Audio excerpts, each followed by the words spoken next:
ನಿಮ್ಮ ಹಳೆಯ ಒಡವೆನ ಅಧಿಕ ಬೆಲೆಗೆ ಮಾರಬೇಕೆ? ಅಟಿಕಾಗೆ ಕಾಲ್ ಮಾಡಿ 8880 ಅಟಿಕಾ ಗೋಲ್ಡ್ ಕಂಪನಿ. ಲೋಕೋಪಯೋಗಿ ಸಚಿವ ಸತೀಶ್ ಜಾರಕಿಹೊಳಿ ಸಹೋದರಿ ಪತಿ ಹಾಗೂ ಅಬಕಾರಿ ಇಲಾಖೆಯ ಹೆಚ್ಚುವರಿ ಆಯುಕ್ತರಾಗಿರುವ ವೈ ಮಂಜುನಾಥ್ಗೆ ಇಡಿ ಶಾಕ್ ನೀಡಿದೆ. ಮಂಜುನಾಥ್ಗೆ ಸೇರಿದ 6 ಸ್ಥಳಗಳ ಮೇಲೆ ಇಡಿ ಅಧಿಕಾರಿಗಳ ತಂಡ ಏಕಕಾಲಕ್ಕೆ ದಾಳಿ ನಡೆಸಿ ದಾಖಲೆಗಳ ಪರಿಶೀಲನೆ ನಡೆಸಿದೆ. ಬೆಳಗಾವಿಯ ದೂರದರ್ಶನ ಕೇಂದ್ರದ ಬಳಿ ಇರುವ ವೈ ಮಂಜುನಾಥ್ ನಿವಾಸಕ್ಕೆ ಗೋವಾ ಮತ್ತು ಬೆಂಗಳೂರಿನ ಜಾರಿ ನಿರ್ದೇಶನಾಲಯದ ಜಂಟಿ ಅಧಿಕಾರಿಗಳ ತಂಡ ದಾಳಿ ನಡೆಸಿ ದಾಖಲೆಗಳ ಪರಿಶೀಲನೆ ನಡೆಸಿದರು.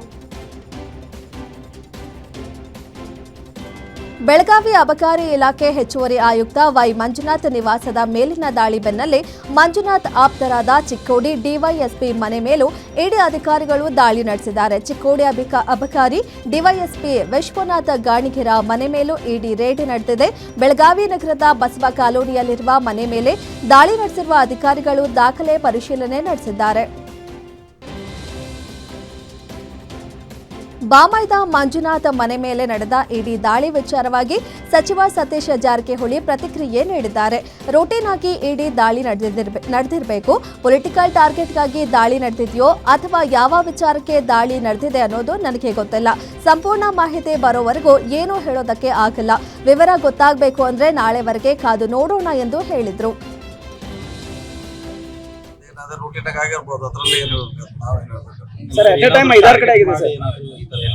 ಗೊತ್ತಿಲ್ಲ, ಅದು ಇನ್ನೂ ಇನ್ವೆಸ್ಟಿಗೇಷನ್ ಆಗಬೇಕು. ಎದಕ್ಕೆ ಮಾಡಿದಾರೆ ನಮಗೂ ಗೊತ್ತಿಲ್ಲ. ಅದು ಹೊರಗೆ ಬಂದ್ಮ್ಯಾಗ ಗೊತ್ತಾಗಲ್ಲ ಎದಕ್ಕೆ ಮಾಡಿದಾರೆ ಅಂತ. ಮಾಹಿತಿ ಬರೋರಿಗೆ ಏನು ಹೇಳಿಕ್ಕೆ ಆಗೋಲ್ಲ ಹಿಂಗೆ ಅಂತ ಸ್ಪಷ್ಟವಾಗಿ ವೇಟ್ ಮಾಡೋಣ. ನಾಳೆವರೆಗೆ ಗೊತ್ತಾಗುತ್ತೆ ಏನು ರೀಸನ್. ಆವಾಗ ಅದಕ್ಕೆ ಏನಾದ ಹೇಳಲಿಕ್ಕೆ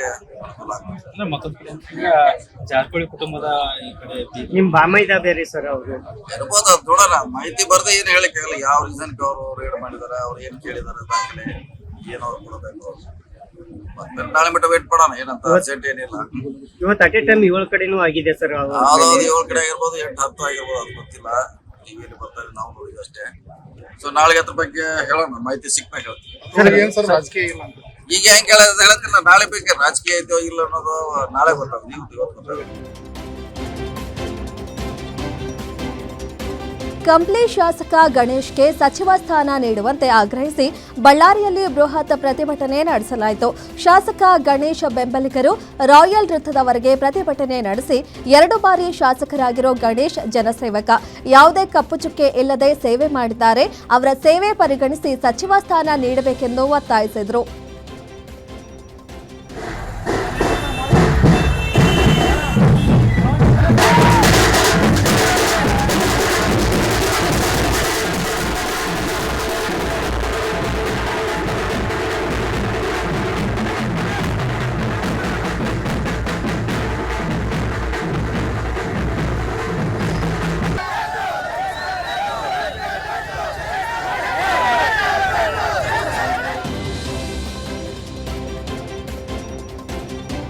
ಬಿಜೆಪಿ ಶಾಸಕ ಸುರೇಶ್ ಗೌಡ ವಿರುದ್ಧ ಅಡ್ಡ ಮತದಾನದ ಆರೋಪ ಸಂಬಂಧ ಸುಳ್ಳು ಸುದ್ದಿ ಹರಡಿದವರ ವಿರುದ್ಧ ಪ್ರತಿಭಟನೆ ನಡೆಸಲಾಯಿತು. ಸಾಮಾಜಿಕ ಜಾಲತಾಣದಲ್ಲಿ ಸುಳ್ಳು ಸುದ್ದಿ ಹಬ್ಬಿಸಿದವರ ವಿರುದ್ಧ ಕಾನೂನು ಕ್ರಮಕ್ಕೆ ಒತ್ತಾಯಿಸಿ ತುಮಕೂರು ತಾಲೂಕು ಬಿಜೆಪಿ ಅಧ್ಯಕ್ಷ ರಾಜಶೇಖರ್ ನೇತೃತ್ವದಲ್ಲಿ ಪ್ರತಿಭಟನೆ ನಡೆಯಿತು. ಎಸ್ಪಿ ಕಚೇರಿಗೆ ಎದುರು ಪ್ರತಿಭಟನೆ ನಡೆಸಿ ಫೇಸ್ಬುಕ್ನಲ್ಲಿ ಎಐ ಮೂಲಕ ಫೋಟೋ ಸೃಷ್ಟಿಸಿ ಹರಿಬಿಟ್ಟವರ ವಿರುದ್ಧ ಕ್ರಮಕ್ಕೆ ಆಗ್ರಹಿಸಲಾಯಿತು. ಬಂದಿದ್ದೇವೆ. ಅವರ ಆಪ್ತರ ಬಳಗದಿಂದ 18 ಲೀಟರ್ ತ್ಯಾಗ ಮಾಡಿದ್ದಾರೆ, ಮತ್ತೆ ಪ್ರೀ ಪ್ಲಾನಡ್ ಮಾಡಿದ್ದಾರೆ. ಹಂಗಾಗಿ ದಯಮಾಡಿ ಇವರ ಬಗ್ಗೆ ಸೂಕ್ತ ಕ್ರಮ ಜರುಗಿಸಿ.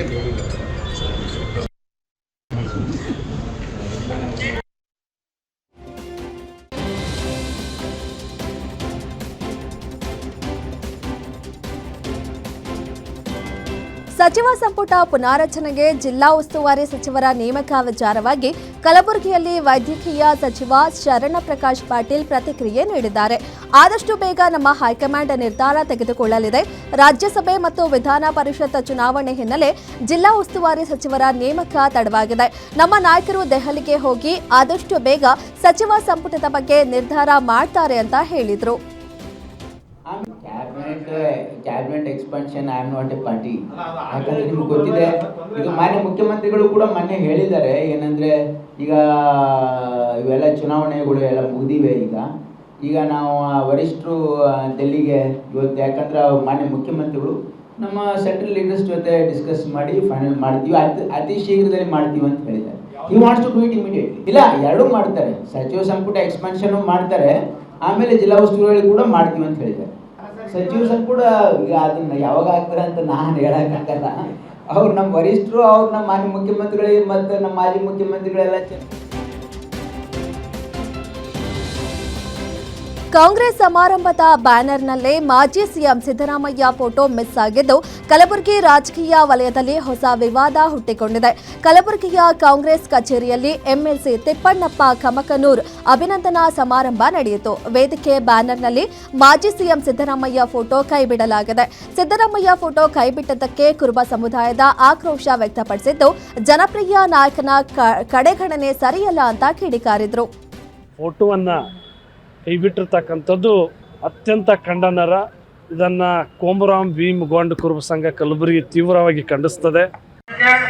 ಮತ್ತು ಇವತ್ತಿನ ಎಐಸಿಸಿ ಅಧ್ಯಕ್ಷರಾದ ಹಾಗೂ ಇಲ್ಲಿ ಬಂದಂತ ಎಲ್ಲ ತಾಯಂದಿರಿಗೂ ಇತ್ತೀಚೆಗೆ ಜಿಲ್ಲಾ ಕಾಂಗ್ರೆಸ್ ಪಕ್ಷದ ವತಿಯಿಂದ ಹಿಂದುಳಿದ ವರ್ಗದ ನಾಯಕರಾಗಿರ್ತಕ್ಕಂಥ ತಿಪ್ಪಣ್ಣಪ್ಪ ಕಮಕನೂರ್ ಅವರು MLC ಆಗಿದ್ದ ನಿಮಿತ್ತವಾಗಿ ಕಾಂಗ್ರೆಸ್ ಪಕ್ಷದ ವತಿಯಿಂದ ಏನು ಅಭಿನಂದನಾ ಸಮಾರಂಭ ಹಮ್ಮಿಕೊಂಡಿದ್ದರು, ಆ ಅಭಿನಂದನಾ ಕಾರ್ಯಕ್ರಮದ ಬ್ಯಾನರ್ನಲ್ಲಿ ಮಾಜಿ ಮುಖ್ಯಮಂತ್ರಿಗಳು ಹಿಂದ್ ನಾಯಕರಾಗಿರ್ತಕ್ಕಂಥ ಸನ್ಮಾನ್ಯ ಸಿದ್ದರಾಮಯ್ಯ ಸಾಹೇಬರ ಫೋಟೋವನ್ನು ಕೈಬಿಟ್ಟಿರ್ತಕ್ಕಂಥದ್ದು ಅತ್ಯಂತ ಖಂಡನರ. ಇದನ್ನು ಕೋಮರಾಮ್ ಭೀಮ್ ಗೊಂಡ್ ಕುರುಬ ಸಂಘ ಕಲಬುರಗಿ ತೀವ್ರವಾಗಿ ಖಂಡಿಸ್ತದೆ. ಮತ್ತು ಬಸವ ಕಲ್ಯಾಣದಲ್ಲಿ ಜೂನ್ 28ರಂದು ಹಮ್ಮಿಕೊಳ್ಳಲಾಗಿರುವ ಬಸವಾದಿ ಶರಣರ ಹಿಂದೂ ಸಮಾವೇಶಕ್ಕೆ ಹೈಕೋರ್ಟ್ ಗ್ರೀನ್ ಸಿಗ್ನಲ್ ನೀಡಿದೆ. ಇದೇ ಸಂದರ್ಭದಲ್ಲಿ ಕೆಲವು ಷರತ್ತುಗಳನ್ನು ನ್ಯಾಯಾಲಯ ವಿಧಿಸಿದೆ. ಹಿಂದೂ ಸಮಾವೇಶಕ್ಕೆ ತಾಲೂಕು ಆಡಳಿತ ಅನುಮತಿ ನೀಡಿರಲಿಲ್ಲ.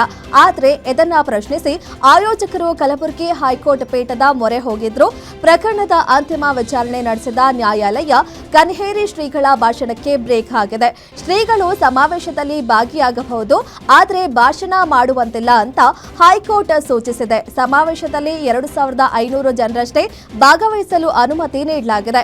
ಕಾನೂನು ಸುವ್ಯವಸ್ಥೆ ಕಾಪಾಡಿಕೊಂಡು ಕಾರ್ಯಕ್ರಮ ನಡೆಸುವಂತೆ ಹೈಕೋರ್ಟ್ ಸೂಚನೆ ನೀಡಿದೆ. ದಾವಣಗೆರೆ ಜಿಲ್ಲೆಯ ಹರಿಹರದಲ್ಲಿ ಶಂಕಿತ ಉಗ್ರನ ಬಂಧನ ಪ್ರಕರಣ ಸಂಬಂಧ ಸ್ಫೋಟಕ ವಿಚಾರ ಬಯಲಾಗಿದೆ. ಈತ ಪಾಕ್ ಸಂಘಟನೆಗಳ ಜೊತೆ ನಂಟು ಹೊಂದಿದ್ದ ಎನ್ನಲಾಗುತ್ತಿದ್ದು, ಆರೋಪಿ ವಿರುದ್ಧ ಹರಿಹರ ಗ್ರಾಮಾಂತರ ಪೊಲೀಸ್ ಠಾಣೆಯಲ್ಲಿ ಪ್ರಕರಣ ದಾಖಲಾಗಿದೆ. ಶಂಕಿತ ಸುಹೇಲ್ ವಿರುದ್ಧ ದಾಖಲಾದ ಎಫ್ಐಆರ್ನಲ್ಲಿ ಬೆಚ್ಚಿ ಬೀಳಿಸುವ ಮಾಹಿತಿ ಬಹಿರಂಗವಾಗಿದೆ. ನಾನು ರಾಮ ಮಂದಿರ ಸ್ಫೋಟ ಮಾಡಲು ಸ್ಕೆಚ್ ಹಾಕಿದ್ದೆ ಎಂದು ಶಂಕಿತ ಉಗ್ರ ಸುಹೇಲ್ ಹೇಳಿದ್ದು, ಈ ಬಗ್ಗೆ ಪಾಕ್ ಮೂಲದ ರಾಣಾ ಎಂಬಾತನಿಗೆ ಕರೆ ಮಾಡಿ ಮಾತನಾಡಿದೆ ಅಂತ ಪೊಲೀಸರ ಮುಂದೆ ಬಾಯ್ಬಿಟ್ಟಿದ್ದಾನೆ. ಇನ್ನು ಶಂಕಿತ ಉಗ್ರ ಸುಹೇಲ್ನನ್ನ ವಶಕ್ಕೆ ಪಡೆದಿರೋ ಪೊಲೀಸರು ಆತನ ಮೊಬೈಲ್ ಕೂಡ ಜಪ್ತಿ ಮಾಡಿದ್ದಾರೆ. ಸುಹೇಲ್ ಮೊಬೈಲ್ನಲ್ಲಿ ಉಗ್ರರನ್ನ ಹೋಲುವ ಕೆಲ ವೆಪನ್ಗಳನ್ನ ಹಿಡಿದು ತೆಗೆಸಿಕೊಂಡಿರೋ ಫೋಟೋಗಳು ಲಭ್ಯವಾಗಿವೆ. ದಾವಣಗೆರೆ ಜಿಲ್ಲೆಯ ಹರಿಹರ ಪೊಲೀಸ್ ಠಾಣೆ ವ್ಯಾಪ್ತಿಯಲ್ಲಿ ಬರ್ತಕ್ಕಂಥ ಒಂದು ಗ್ರಾಮದಲ್ಲಿ ನಮ್ಮ ಪೊಲೀಸ್ ಸಬ್ ಇನ್ಸ್ಪೆಕ್ಟರ್ ಒಂದು ಖಚಿತ ಮಾಹಿತಿಯ ಮೇರೆಗೆ ಅನುಮಾನಾಸ್ಪದ ವ್ಯಕ್ತಿಯೊಬ್ಬನ ವಶಕ್ಕೆ ಪಡೆದು ವಿಚಾರ ಮಾಡಲಾಗಿ ಈ ಸದರಿ ವ್ಯಕ್ತಿ ಸುಮಾರು 20 ವರ್ಷ ವಯಸ್ಸುಳ್ಳ ಈತನು ಮೂಲತಃ ಉತ್ತರ ಪ್ರದೇಶದ ವಾಸಿಯಾಗಿದ್ದು ಸುಮಾರು 15 ದಿನಗಳ ಹಿಂದೆ ಹರಿಹರ ಗ್ರಾಮಾಂತರ ಪೊಲೀಸ್ ಠಾಣೆ ವ್ಯಾಪ್ತಿಯಲ್ಲಿ ಬರ್ತಕ್ಕಂಥ ಒಂದು ಖಾಸಗಿ ಫ್ಯಾಕ್ಟ್ರಿಯಲ್ಲಿ ಪೇಂಟಿಂಗ್ ಕೆಲಸಕ್ಕಾಗಿ ಬಂದು ಅಲ್ಲಿ ಹತ್ತಿರದಲ್ಲಿರ್ತಕ್ಕಂಥ ಒಂದು ಗ್ರಾಮದಲ್ಲಿ ವಾಸ ಮಾಡಿಕೊಂಡಿದ್ದರು. ಇವರನ್ನ ಅನುಮಾನಾಸ್ಪದವಾಗಿ ಚಟುವಟಿಕೆ ಇದೆ ಅಂತ ಬಿಟ್ಟೇಳಿ ಬಂದಿರತಕ್ಕಂಥ ಮಾಹಿತಿಯನ್ನು ಆಧರಿಸಿ ಇವರನ್ನು ವಿಚಾರಣೆಗೊಳಪಡಿಸಿದಾಗ ಈತ ತನ್ನ ಮೊಬೈಲ್ನಲ್ಲಿ ವಾಟ್ಸಪ್ ಗ್ರೂಪು ಮತ್ತು ಸೋಷಿಯಲ್ ಮೀಡಿಯಾ ಮುಖಾಂತರ ಪಾಕಿಸ್ತಾನದ ಮೂಲದ ವ್ಯಕ್ತಿಗಳ ಜೊತೆ ಸಂಪರ್ಕದಲ್ಲಿರ್ತಕ್ಕಂಥ ಮಾಹಿತಿ ಬಂದಿದ್ದು, ಅವರನ್ನು ನಾವು ಮುಂದಿನ ಕ್ರಮಕ್ಕಾಗಿ ಪ್ರಕರಣ ದಾಖಲಿಸಿಕೊಂಡು ಸದ್ಯಕ್ಕೆ ಅವರನ್ನು ದಸ್ತಗಿರಿ ಮಾಡಿ ಮುಂದಿನ ಕಾನೂನು ಕ್ರಮ ಕೈಗೊಳ್ತಾ ಇದ್ದೆವು. ನಾವು ಈಗ ಸದ್ಯಕ್ಕೆ ಇರ್ತಕ್ಕಂಥ ಮಾಹಿತಿ, ಪ್ರಾಥಮಿಕ ಮಾಹಿತಿ ಪ್ರಕಾರ ಇವರೆಲ್ಲರೂ ಈ ಥರ ವಿಧ್ವಂಸಕ ಕೃತ್ಯಗಳ ಒಂದು ಹಿನ್ನೆಲೆಯಲ್ಲಿ ಸೋಷಿಯಲ್ ಮೀಡಿಯಾ ಮುಖಾಂತರ ಎಲ್ಲರೂ ಕೂಡ ಪರಿಚಯ ಆಗಿ ಒಬ್ಬರಿಗೊಬ್ಬರು ಈ ಆನ್ಲೈನ್ ನಿವೇಶನ ಖಾತಾ ಮಾಡಿಕೊಡಲು ಲಂಚಕ್ಕೆ ಬೇಡಿಕೆ ಇಟ್ಟಿದ್ದ ಪಿಡಿಒ ಲೋಕಾಯುಕ್ತ ಬಲೆಗೆ ಬಿದ್ದಿದ್ದಾರೆ. ರಾಯಚೂರು ತಾಲೂಕಿನ ಬಿಜನಗೆರ ಗ್ರಾಮ ಪಂಚಾಯಿತಿ ಪಿಡಿಒ ಲಕ್ಷ್ಮಿ ಮೆಹಬೂಬ್ ಅಲಿ ಅನ್ನೋರಿಂದ ಹಣ ಫೋನ್ ಪೇ ಮಾಡಿಸಿಕೊಂಡು ಲಾಕ್ ಆಗಿದ್ದಾರೆ. ಪಿಡಿಒ ಲಕ್ಷ್ಮಿ ಮೆಹಬೂಬ್ ಅನ್ನೋರಿಂದ ಲೇಔಟ್ ನಿರ್ಮಾಣದ 2 ಎಕರೆ ಜಮೀನಿನ ಖಾತಾ ಮಾಡಿಕೊಡಲು 2 ಲಕ್ಷಕ್ಕೆ ಡಿಮ್ಯಾಂಡ್ ಮಾಡಿದ್ರು. ಬಳಿಕ ಫೋನ್ ಪೇ ಮೂಲಕ ತನ್ನ ಪತಿಗೆ 1.5 ಲಕ್ಷ ಹಣ ಹಾಕಿಸಿಕೊಂಡಿದ್ರು. ಈ ಬಗ್ಗೆ ದೂರು ಆಧರಿಸಿ ಲೋಕಾಯುಕ್ತ ಅಧಿಕಾರಿಗಳು ಪಿಡಿಒ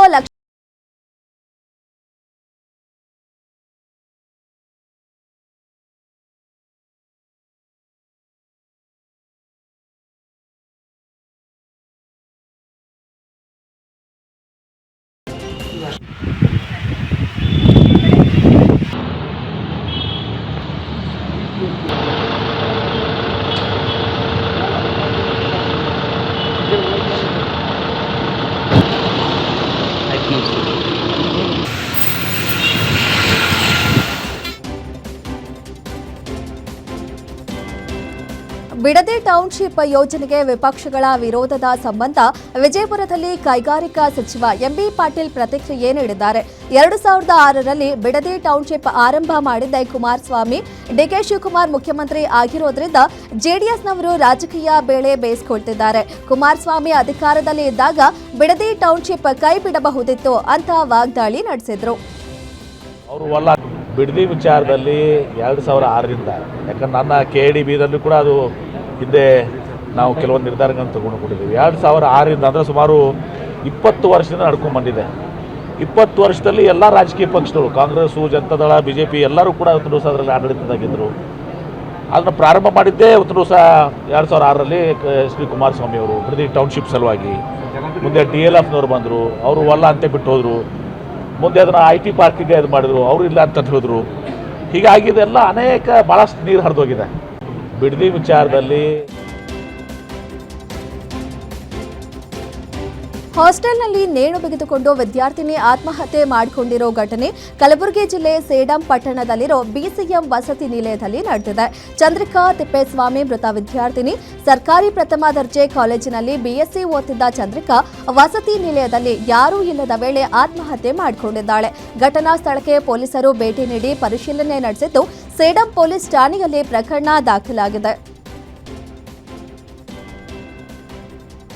ಚಿಕ್ಕಮಗಳೂರಿನ ಮಲ್ಲಂದೂರು ಸಮೀಪದ ಯಲನೂರು ಖಾನ್ ಕಾಫಿ ತೋಟದಲ್ಲಿ ಅನುಮಾನಾಸ್ಪದ ಚಟುವಟಿಕೆಗಳು ಕಂಡುಬಂದಿವೆ. ಕಾಫಿ ತೋಟಕ್ಕೆ ಆಯುಧ, ಬಂದೂಕುಧಾರಿ ನುಸುಳುಕೋರರು ಪ್ರವೇಶಿಸಿದ್ದು ಸಿಸಿಟಿವಿಯಲ್ಲಿ ಸೆರೆಯಾಗಿದೆ. ಮಧ್ಯರಾತ್ರಿ ತೋಟಕ್ಕೆ ಬಂದೂಕು ಹಾಗೂ ಮಾರಕಾಸ್ತ್ರಗಳೊಂದಿಗೆ ನುಸುಳುಕೋರರು ಪ್ರವೇಶಿಸಿದ್ದು ಸಿಬ್ಬಂದಿ ಹಾಗೂ ಭದ್ರತೆ ಬಗ್ಗೆ ತೋಟದ ವ್ಯವಸ್ಥಾಪಕರಲ್ಲಿ ಆತಂಕ ಮೂಡಿದೆ.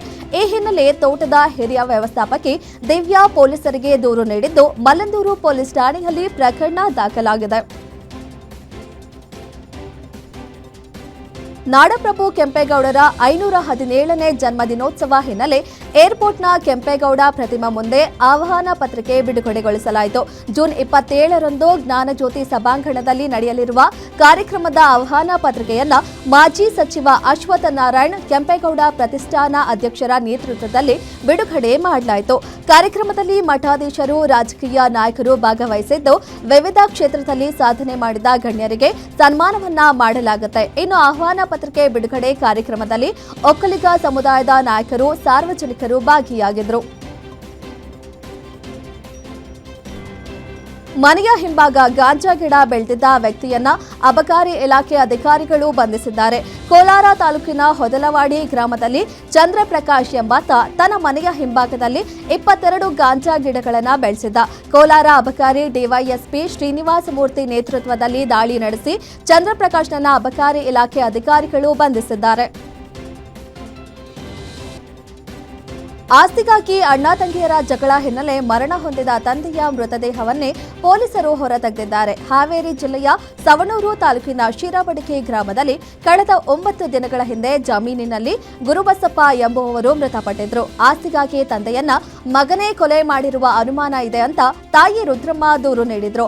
ಈ ಹಿನ್ನೆಲೆ ಮೃತದೇಹ ಹೊರತೆಗೆದು ಮರಣೋತ್ತರ ಪರೀಕ್ಷೆಗೆ ರವಾನಿಸಲಾಗಿದೆ. ಕಳೆದ 15 ವರ್ಷಗಳಿಂದ 27 ಎಕರೆ ಆಸ್ತಿಗಾಗಿ 4 ಸಹೋದರಿಯರು ಮತ್ತು ಓರ್ವ ಅಣ್ಣನ ಮಧ್ಯೆ ಜಗಳ ನಡೆದಿದ್ದು ಮಗನೇ ಕೊಲೆ ಮಾಡಿರುವುದಾಗಿ ತಾಯಿ ದೂರು ನೀಡಿದ್ದಾಳೆ. ಮರಣೋತ್ತರ ಪರೀಕ್ಷೆ ಬಳಿಕ ಸತ್ಯಾಂಶ ಬಯಲಾಗಲಿದೆ. ನೋವು ಏನ್ ಮಾಡ್ಬೇಕು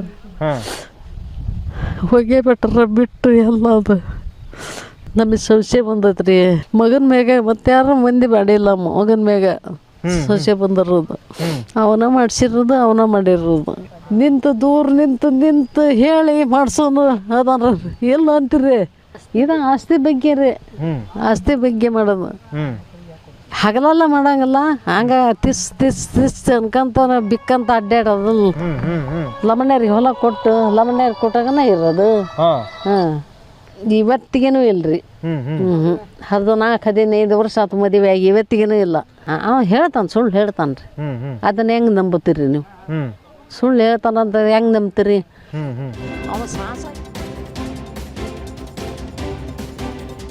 ಬೈಕ್ ಸವಾರನ ಮೇಲೆ ಕಾಡುಕೋಣ ದಾಳಿಗೆ ಮುಂದಾಗಿದ್ದ ಘಟನೆ ಚಿಕ್ಕಮಗಳೂರು ಜಿಲ್ಲೆ ಮೂಡಿಗೆರೆ ಸಮೀಪದ ಊರುಬಗೆಯಲ್ಲಿ ನಡೆದಿದೆ.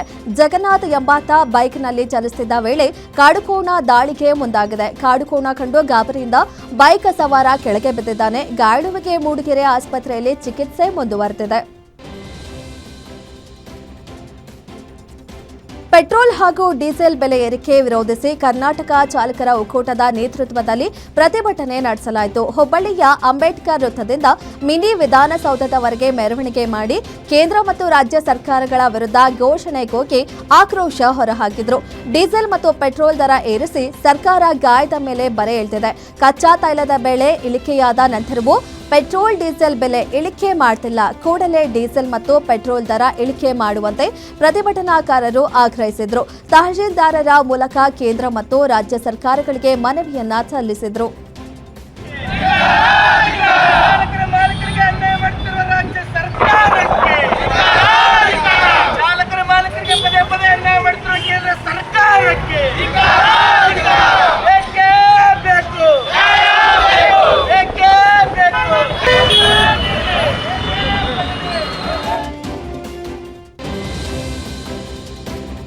ಚಿಕ್ಕಮಗಳೂರು ಜಿಲ್ಲೆ ಎನ್ಆರ್ಪುರ ತಾಲೂಕಿನ ಬಾಳೆಹೊನ್ನೂರು ಬಳಿಯ ಅಡಿಗೆಬೈಲು ಗ್ರಾಮದಲ್ಲಿ ಮಹಿಳೆಗಾಗಿ ಪುರುಷರಿಬ್ಬರು ಕಿತ್ತಾಡಿಕೊಂಡಿದ್ದಾರೆ. ಲಾಂಗು ಮಚ್ಚು ಹಿಡಿದು ಪರಸ್ಪರ ಹೊಡೆದಾಡಿಕೊಂಡಿದ್ದು ಗಲಾಟೆಯಲ್ಲಿ ಓರ್ವನ ಮುಂಗೈ ಸಂಪೂರ್ಣ ಕಟ್ ಆಗಿದೆ. ಗಂಡನಿಂದ ಬೇರಾದ ಮಹಿಳೆಗಾಗಿ 40 ವರ್ಷದ ಶೇಷಗಿರಿ ಮತ್ತು 35 ವರ್ಷದ ಅರುಣ್ ಇಬ್ಬರ ನಡುವೆ ಕಳೆದ ಕೆಲವು ದಿನಗಳಿಂದ ವಾದ ವಿವಾದಗಳು ನಡೆಯುತ್ತಿದ್ದಂತೆ ಇದೀಗ ಜಗಳ ವಿಕೋಪಕ್ಕೆ ತಿರುಗಿ ಶೇಷಗಿರಿ ಅರುಣ್ ಮೇಲೆ ಲಾಂಗು ಬೀಸಿದ್ದಾನೆ.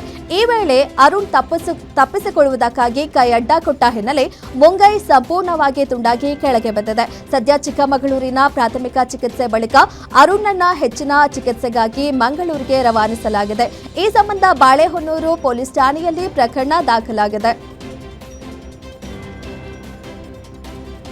ಪ್ರಸಿದ್ಧ ಮಾಂಸಾಹಾರಿ ಹೋಟೆಲ್ನಲ್ಲಿ ನೀಡಿದ್ದ ಬಿರಿಯಾನಿಯಲ್ಲಿ ಸತ್ತ ಹಲ್ಲಿ ಪತ್ತೆಯಾದ ಘಟನೆ ಕೋಲಾರ ಜಿಲ್ಲೆ ಬಂಗಾರಪೇಟೆ ಪಟ್ಟಣದ ಬಿಜಿಟಿ ಹೋಟೆಲ್ನಲ್ಲಿ ನಡೆದಿದೆ. ಬಿರಿಯಾನಿ ಜೊತೆಗೆ ಕೊಟ್ಟಿದ್ದ ಈರುಳ್ಳಿ ಸೌತೆಕಾಯಿ ಪಚಡಿಯಲ್ಲಿ ಹಲ್ಲಿ ಪತ್ತೆಯಾಗಿದ್ದು ಬಿರಿಯಾನಿ ಸೇವಿಸಿದ ಮಹಿಳೆ ಲಲಿತಾಗೆ ವಾಂತಿ ಭೇದಿಯಾಗಿ ಆಸ್ಪತ್ರೆಗೆ ದಾಖಲಾಗಿದ್ದಾರೆ. ಈ ಸಂಬಂಧ ಸಾರ್ವಜನಿಕರು ಆಹಾರ ಸುರಕ್ಷತಾ ಇಲಾಖೆ ಹಾಗೂ ಆರೋಗ್ಯ ಇಲಾಖೆ ಅಧಿಕಾರಿಗಳಿಗೆ ತನಿಖೆಗೆ ಆಗ್ರಹಿಸಿದ್ದಾರೆ. 4 ಬಿಜಿಟಿ ಹೋಟ್ಲಿಗೆ ಹೋಗ್ಬಿಟ್ಟು ಒಂದು ಮಟನ್ ಬಿರಿಯಾನಿ ಆರ್ಡರ್ ಕೊಟ್ಟರೆ ಅವರು ಕೆಲಸದವ್ರು ತಂದ್ಕೊಟ್ರು. ತಿಂದಾದ್ಮೇಲೆ ಅರ್ಧ ತಿಂದೆ ಅಲ್ಲೇ ತಿಂದಾದ್ಮೇಲೆ ನೋಡಿದ್ರೆ ಅಲ್ಲಿ ಚಿಕ್ಕದಾಗ ಏನೋ ಇತ್ತು. ಆಮೇಲೆ ನೋಡಿದ್ರೆ ಬಂದು ಊದ್ಕೊಂಡ್ಬಿಟ್ಟೈತೆ. ಅದು ಯಾವಾಗ ಬಿದ್ದಿರೋದೇ ಏನೋ ಪಚಡಿಯಲ್ಲಿ. ಆಮೇಲೆ ನೋಡಿ ಅವ್ರಿಗೆ ಬಿರಿಯಾನಿಯಲ್ಲಿ ಬಂದಿದೆ ನೋಡಿ ಅಂತೇಳಿ ತೋರಿಸಿದೆ ಕೆಲಸದ ಇಬ್ಬರಿಗೆ. ಅಪ್ಪ ಏನು ನಮ್ಮ ಮಂಡ್ಯ ಜಿಲ್ಲೆಯಲ್ಲಿ ಹಾಡುಹಗಲೇ ಮನೆಗೆ ನುಗ್ಗಿ ಕಳ್ಳತನ ಮಾಡಿದ ವ್ಯಕ್ತಿಯನ್ನ ಬಂಧಿಸಲಾಗಿದೆ. ಮದ್ದೂರು ತಾಲೂಕಿನ ಮಾರುತಿ ನಗರದ ಮುನಿಯಪ್ಪ ಅವರ ಮನೆಗೆ ನುಗ್ಗಿದ ಕದೀಮ ಬೆಲೆ ಬಾಳುವ ವಾಚ್ ಕದ್ದು ಪರಾರಿಯಾಗಿದ್ದ. ಇನ್ನು ಮನೆಗೆ ನುಗ್ಗಿ ವಾಚ್ ಕಳ್ಳತನ ಮಾಡಿರುವ ಸಂಪೂರ್ಣ ದೃಶ್ಯ ಸಿಸಿಟಿವಿಯಲ್ಲಿ ಸೆರೆಯಾಗಿದ್ದು ಸಿಸಿಟಿವಿ ಆಧಾರದ ಮೇಲೆ ಕಳ್ಳನನ್ನ ಬಂಧಿಸಲಾಗಿದೆ. ಸದ್ಯ ಆರೋಪಿಯನ್ನ ಮದ್ದೂರು ಪೊಲೀಸರು ಬಂಧಿಸಿ ತನಿಖೆ ನಡೆಸುತ್ತಿದ್ದಾರೆ. ಬೈಕ್ ಡಿಕ್ಕಿಯಾಗಿ ಪಾದಾಚಾರಿ ಸ್ಥಳದಲ್ಲೇ ಮೃತಪಟ್ಟಿರುವ ಘಟನೆ ಕಲಬುರಗಿ ಜಿಲ್ಲೆ ಸೇಡಂ ಪಟ್ಟಣದ ಗಂಜ ಪ್ರದೇಶದಲ್ಲಿ ನಡೆದಿದೆ. ಮೃತ ಯುವಕ ಕಾಳಗಿ ತಾಲೂಕಿನ ನಿವಾಸಿ ಎನ್ನಲಾಗಿದೆ. ಇನ್ನು ಬೈಕ್ ಸವಾರನ ಓವರ್ ಸ್ಪೀಡ್ ಅಪಘಾತಕ್ಕೆ ಕಾರಣವಾಗಿದ್ದು ಘಟನೆಯಲ್ಲಿ ಬೈಕ್ ಸವಾರನಿಗೂ ಗಾಯಗಳಾಗಿವೆ. ಸದ್ಯ ಗಾಯಾಳುವಿಗೆ ಆಸ್ಪತ್ರೆಯಲ್ಲಿ ಚಿಕಿತ್ಸೆ ನೀಡಲಾಗುತ್ತಿದೆ. ಈ ಸಂಬಂಧ ಸೇಡಂ ಪೊಲೀಸ್ ಠಾಣೆಯಲ್ಲಿ ಪ್ರಕರಣ ದಾಖಲಾಗಿದೆ. 25 ವರ್ಷದಿಂದ ನ್ಯಾಯಾಲಯಕ್ಕೆ ಹಾಜರಾಗದೆ ತಲೆಮರೆಸಿಕೊಂಡಿದ್ದ ಆರೋಪಿಯನ್ನ ಪೊಲೀಸರು ಬಂಧಿಸಿದ್ದಾರೆ. ಮಂಜುನಾಥ್ ಬಂಧಿತ ಆರೋಪಿ 1998ರಲ್ಲಿ ಕೋಲಾರ ನಗರ ಠಾಣಾ ವ್ಯಾಪ್ತಿಯಲ್ಲಿ ಕೊಲೆಗೆ ಯತ್ನ ನಡೆದಿತ್ತು. ಈ ಪ್ರಕರಣದಲ್ಲಿ ಭಾಗಿಯಾಗಿದ್ದ ಮಂಜುನಾಥ್ ನ್ಯಾಯಾಲಯಕ್ಕೆ ಹಾಜರಾಗದೆ ಕಳೆದ 25 ವರ್ಷದಿಂದ ತಲೆಮರೆಸಿಕೊಂಡಿದ್ದ. ಇದೀಗ ಪೊಲೀಸರು ಆರೋಪಿಯನ್ನ ಬಂಧಿಸಿ ನ್ಯಾಯಾಂಗ ಬಂಧನಕ್ಕೆ ಒಪ್ಪಿಸಿದ್ದಾರೆ. ಶಾಸಕ ಎಚ್.ಟಿ. ಮಂಜುನಾಥ್ ಅವರ ಹುಟ್ಟುಹಬ್ಬದ ಪ್ರಯುಕ್ತ ನಿನ್ನೆ ಕೆಆರ್ಪೇಟೆಯಲ್ಲಿ ಮಂಜು ಅಭಿಮಾನಿಗಳಿಂದ ಕಾರ್ಯಕ್ರಮ ಆಯೋಜಿಸಲಾಗಿತ್ತು. ಕಾರ್ಯಕ್ರಮಕ್ಕೆ ಆಗಮಿಸಿದವರಿಗೆ ಮಟನ್ ಊಟ, ಮಹಿಳೆಯರಿಗೆ ಸೀರೆ ಗಿಫ್ಟ್ ನೀಡಲಾಗಿತ್ತು. ಬಾಡೂಟ ಮತ್ತು ಸೀರೆಗೆ ಜನ ಮುಗಿಬಿದ್ದಿದ್ರು. ಈ ವೇಳೆ ನೂಕುನುಗ್ಗಲು ಉಂಟಾಗಿ 5 ಮಂದಿ ಕೈಕಾಲು ಮುರಿದುಕೊಂಡಿದ್ದಾರೆ. ಕಾರ್ಯಕ್ರಮದಲ್ಲಿ ಸೂಕ್ತ ವ್ಯವಸ್ಥೆ ಇಲ್ಲದಿದ್ದರಿಂದ ಘಟನೆ ನಡೆದಿದ್ದು, ಗಾಯಾಳುಗಳು ಸ್ಥಳೀಯ ಹಾಗೂ ಮೈಸೂರಿನ ಆಸ್ಪತ್ರೆಯಲ್ಲಿ ಚಿಕಿತ್ಸೆ ನೀಡಲಾಗುತ್ತಿದೆ. ಧಾರವಾಡದ ಸಾಧನಕೆರೆಯಲ್ಲಿ ಕಲುಷಿತ ನೀರಿನಿಂದ ಮೀನುಗಳ ಮಾರಣ ಹೋಮ ನಡೆದಿದೆ. ಕಲುಷಿತ ನೀರು ಸೇರ್ಪಡೆಯಿಂದ ಸಾಧನಕೆರೆ ಮಲಿನಗೊಂಡಿದ್ದು 100 ಮೀನುಗಳು ಸತ್ತು ಬಿದ್ದಿವೆ. ಇದರಿಂದ ಕೆರೆ ಗಬ್ಬು ನಾರ್ತಿದ್ದು ವಾಯು ವಿಹಾರಿಗಳಿಗೆ ಇದರಿಂದ ತೊಂದರೆಯಾಗುತ್ತಿದೆ. ಹೀಗಾಗಿ ಕೆರೆಗೆ ಕಲುಷಿತ ನೀರು ಸೇರದಂತೆ ನಿಗಾ ವಹಿಸಲು ಸಾರ್ವಜನಿಕರು ಆಗ್ರಹಿಸಿದ್ದಾರೆ. ಕಲಬುರಗಿ ನಗರ ಪೊಲೀಸ್ ಕಮಿಷನರೇಟ್ ಘಟಕದಿಂದ 17 ಲಕ್ಷ ಮೌಲ್ಯದ ಗಾಂಜಾ, ಎಡಿಎಂಎ ಡ್ರಗ್ಸ್, ಸಿಂಥೆಟಿಕ್ ಡ್ರಗ್ಸ್ ಸೇರಿದಂತೆ ಹಲವು ಮಾದಕ ವಸ್ತುಗಳನ್ನು ನಾಶಪಡಿಸಲಾಯಿತು. ವಿವಿಧ ಕೇಸ್ಗಳಲ್ಲಿ ಜಪ್ತಿ ಮಾಡಿದ್ದ 20.8 ಲಕ್ಷ ಮೌಲ್ಯದ ಮಾದಕ ವಸ್ತುಗಳನ್ನು ವಾಡಿ ಪಟ್ಟಣದಲ್ಲಿರೋ ಸಿಮೆಂಟ್ ಕಾರ್ಖಾನೆಯಲ್ಲಿ ವಿಲೇವಾರಿ ಮಾಡಿ ನಾಶಪಡಿಸಲಾಯಿತು. ಡಿಸಿಪಿ ಪ್ರವೀಣ್ ನಾಯ್ಕ್ ನೇತೃತ್ವದಲ್ಲಿ ಒಟ್ಟು 22 ಕೇಸ್ಗಳಲ್ಲಿ ಜಪ್ತಿಯಾಗಿದ್ದ ವಿವಿಧ ಬಗೆಯ ಮಾದಕ ವಸ್ತುಗಳನ್ನು ಪೊಲೀಸರು ನಾಶಪಡಿಸಿದರು. ಮಂಡ್ಯ ಜಿಲ್ಲೆ ಶ್ರೀರಂಗಪಟ್ಟಣ ಟೌನ್ ವ್ಯಾಪ್ತಿಯಲ್ಲಿ ಅಪರಾಧ ಪ್ರಕರಣ ಹೆಚ್ಚಳ ಹಿನ್ನೆಲೆ ಪ್ರಕರಣಗಳ ಕಡಿವಾಣಕ್ಕೆ ಏರಿಯಾ ಡಾಮಿನೇಷನ್ ಹೆಸರಲ್ಲಿ ಪೊಲೀಸ್ ಅಧಿಕಾರಿಗಳು ನೈಟ್ ರೌಂಡ್ಸ್ ಮಾಡಿದ್ರು. ಟೌನ್ ವ್ಯಾಪ್ತಿಯ ಹಲವೆಡೆ ಪೊಲೀಸ್ ಅಧಿಕಾರಿಗಳು ನೈಟ್ ರೌಂಡ್ಸ್ ಹೊಡೆದು ಗಾಂಜಾ ಸೇರಿ ಇತರೆ ಅಪರಾಧ ಪ್ರಕರಣಗಳ ಬಗ್ಗೆ ಗೊತ್ತಿರುವ ಮಾಹಿತಿ ನೀಡುವಂತೆ ಜನರಲ್ಲಿ ಮನವಿ ಮಾಡಿಕೊಂಡ್ರು. ಡಿವೈಎಸ್ಪಿ ಕೃಷ್ಣಮೂರ್ತಿ ಹಾಗೂ ಸರ್ಕಲ್ ಇನ್ಸ್ಪೆಕ್ಟರ್ ಬಿಜೆ ಕುಮಾರ್ ನೇತೃತ್ವದಲ್ಲಿ ಕಾರ್ಯಾಚರಣೆ ನಡೆಸಲಾಯಿತು. ಅತ್ತೆ ಮಾವನ ಆರೈಕೆ ವಿಚಾರಕ್ಕೆ ದಂಪತಿ ಮಧ್ಯೆ ಗಲಾಟೆಯಾಗಿ ಪತ್ನಿ ಮನನೊಂದು ಆತ್ಮಹತ್ಯೆ ಮಾಡಿಕೊಂಡಿದ್ದಾಳೆ. ಬೆಂಗಳೂರಿನ ತುಂಗಾನಗರದಲ್ಲಿ ಘಟನೆ ನಡೆದಿದ್ದು, ತನುಜಾ ಆತ್ಮಹತ್ಯೆ ಮಾಡಿಕೊಂಡ ಮಹಿಳೆ. 5 ವರ್ಷದ ಹಿಂದೆ ಪ್ರೀತಿಸಿ ಮದುವೆಯಾಗಿದ್ದ ದಂಪತಿಗೆ 4 ವರ್ಷದ ಮಗುವಿತ್ತು. ಅತ್ತೆ ಮಾವನ ಆರೈಕೆ ವಿಚಾರದಲ್ಲಿ ಪತಿ ಪತ್ನಿ ನಡುವೆ ವಾಗ್ವಾದ ನಡೆದಿದ್ದು, ಇದರಿಂದ ಮನನೊಂದು ತನುಜಾ ಆತ್ಮಹತ್ಯೆಗೆ ಶರಣಾಗಿದ್ದಾಳೆ. ಈ ಸಂಬಂಧ ಬ್ಯಾಡರಹಳ್ಳಿ ಪೊಲೀಸ್ ಠಾಣೆಯಲ್ಲಿ ಪ್ರಕರಣ ದಾಖಲಾಗಿದೆ. ಮೈಸೂರು ಜಿಲ್ಲೆ ಪಿರಿಯಾಪಟ್ಟಣ ತಾಲೂಕಿನ ಬೈಲಕುಪ್ಪೆ ವ್ಯಾಪ್ತಿಯಲ್ಲಿ ಚಿರತೆ ಹಾವಳಿ ಜೋರಾಗಿದೆ. ಬೈಲಕುಪ್ಪೆ ಸಮೀಪದ ಲಕ್ಷ್ಮೀಪುರ ಗ್ರಾಮದಲ್ಲಿ ಚಿರತೆ ಕಾಣಿಸಿಕೊಂಡಿದ್ದು, ಮರವನ್ನ ಏರಿ ಬೇಟೆಗಾಗಿ ಕಾಯ್ತಿದ್ದ ಚಿರತೆಯ ದೃಶ್ಯ ಸ್ಥಳೀಯರ ಮೊಬೈಲ್ನಲ್ಲಿ ಸೆರೆಯಾಗಿದೆ. ಅರಣ್ಯ ಇಲಾಖೆಗೆ ಸ್ಥಳೀಯರು ಕರೆ ಮಾಡಿ ವಿಷಯ ತಿಳಿಸಿದ್ರು. ಬರದ ಹಿನ್ನೆಲೆ ಅರಣ್ಯಾಧಿಕಾರಿಗಳ ವಿರುದ್ಧ ಸ್ಥಳೀಯರು ಆಕ್ರೋಶ ವ್ಯಕ್ತಪಡಿಸಿದ್ದಾರೆ. ಕರೆಂಟ್ ಕಟ್ ಮಾಡಿದ್ದಕ್ಕೆ ವ್ಯಕ್ತಿಯೊಬ್ಬ ಜೆಸ್ಕಾಂ ಕಚೇರಿಗೆ ಬೆಂಕಿ ಇಟ್ಟಿರೋ ಘಟನೆ ರಾಯಚೂರು ಜಿಲ್ಲೆ ಸಿರವಾರ ತಾಲೂಕಿನ ಮಲ್ಲಟ್ಟ ಗ್ರಾಮದಲ್ಲಿ ನಡೆದಿದೆ. ಶಿವಪ್ಪ ಎಂಬಾತ ಮಲ್ಲಟ್ಟ ಗ್ರಾಮದ ಜೆಸ್ಕಾಂ ಉಪವಿಭಾಗದ ಶಾಖೆಗೆ ಬೆಂಕಿ ಹಚ್ಚಿದ್ದು, ಕಚೇರಿಯಲ್ಲಿದ್ದ ಕಂಪ್ಯೂಟರ್, ಲ್ಯಾಪ್ಟಾಪ್, ಟೇಬಲ್ಗಳು, ಫೈಲ್ಗಳು ಸುಟ್ಟು ಕರಕಲಾಗಿವೆ. ಆರೋಪಿ ಶಿವಪ್ಪ ಸುಮಾರು 12,000 ರೂಪಾಯಿ ಜೆಸ್ಕಾಂ ಬಿಲ್ ಬಾಕಿ ಉಳಿಸಿಕೊಂಡಿದ್ದ. ಇದೇ ಕಾರಣಕ್ಕೆ ಲೈನ್ಮ್ಯಾನ್ ವಿದ್ಯುತ್ ಸರಬರಾಜು ಡಿಸ್ಕನೆಕ್ಟ್ ಮಾಡಿದ್ರು. ಇದರಿಂದ ಕೋಪಗೊಂಡ ಆಸಾಮಿ ಜೆಸ್ಕಾಂ ಕಚೇರಿಗೆ ಬೆಂಕಿ ಇಟ್ಟಿದ್ದು, ಆರೋಪಿ ಶಿವಪ್ಪನನ್ನ ಪೊಲೀಸರು ಬಂಧಿಸಿದ್ದಾರೆ. ಈ ಸಂಬಂಧ ಸಿರವಾರ ಪೊಲೀಸ್ ಠಾಣೆಯಲ್ಲಿ ಪ್ರಕರಣ ದಾಖಲಾಗಿದೆ.